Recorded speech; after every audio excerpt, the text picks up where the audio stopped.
transfer show. Been quite a good season in the end for Chelsea, qualifying for the Champions League and, of course, winning the Europa Conference League. But all the talk amongst their fans is maybe a goalkeeper, but in particular, a striker. Carve, how close are they to bringing in one? Very close. I think it's almost done. Liam Delap from Ipswich. They've triggered the £30 million release clause. There's total agreement, all parties, club to club, with the player as well. All that needs to happen is for Delap to pass his medical. I think he may be having his medical today or tomorrow, so we expect it to be announced very soon. And we were told at the end of last week that it would be done pretty much as soon as the window opened. The window opened today.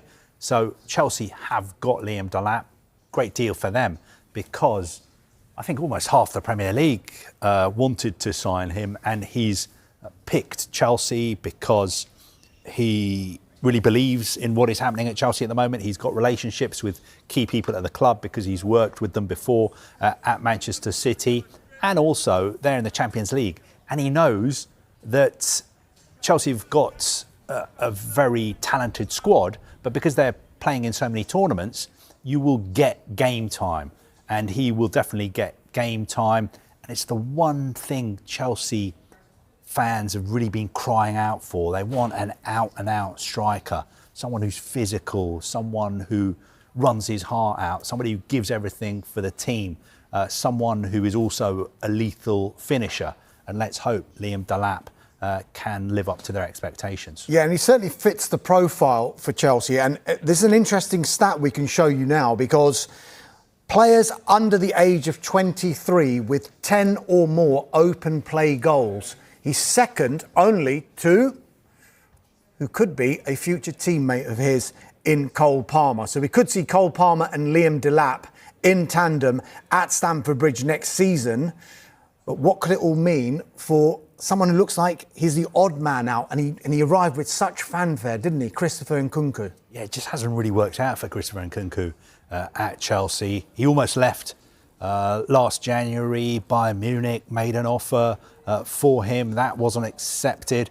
I think his head was turned, and I think he wants to go back to the Bundesliga. So I think it's pretty likely that he will be leaving. I think Chelsea will sign at least another forward player.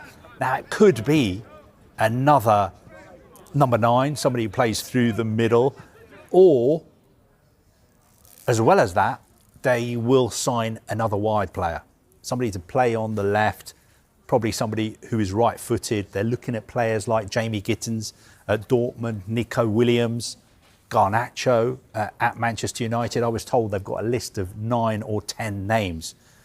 The one that people are talking about a lot is Hugo Ekitike. Are they still in for him? Our colleagues at Sky Germany, they keep reporting. You know, sometimes they're a lot more gung-ho than we are. They keep reporting Chelsea are in for Ekitike. It doesn't matter. They've got Delap. They're still going to get Ekitike as well.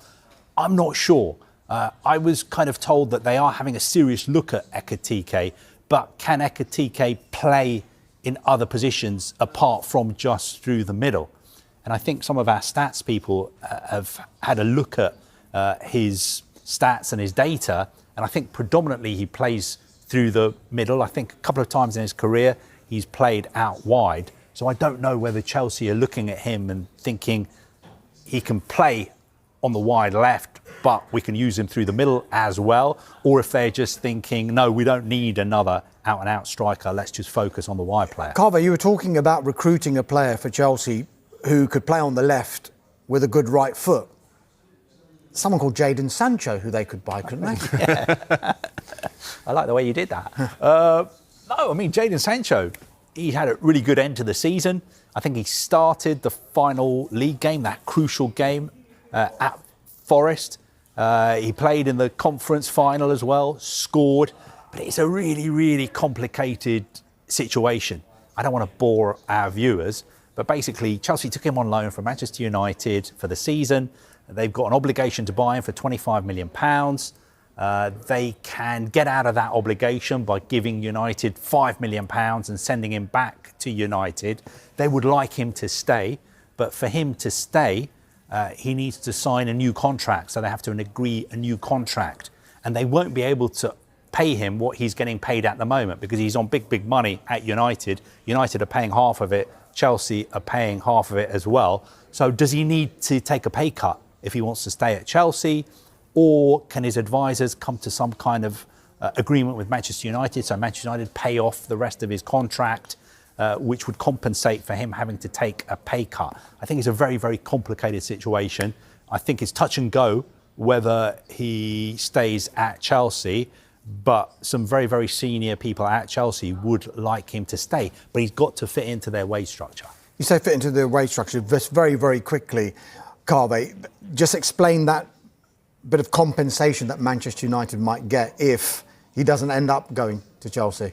Yeah, I mean, Manchester United have been clever, because I think there was no loan fee, was there, when he moved from United to Chelsea? But United put an obligation, so Chelsea have to buy him £25 million. If they want to get out of that, they've got to give United £5 million to send him back. Okay, time is flying. We've got so much to talk about. Manchester City, Newcastle, Tottenham Hotspur, and more on Manchester United. And what is the future in store for this man, Alejandro Garnacho? More next.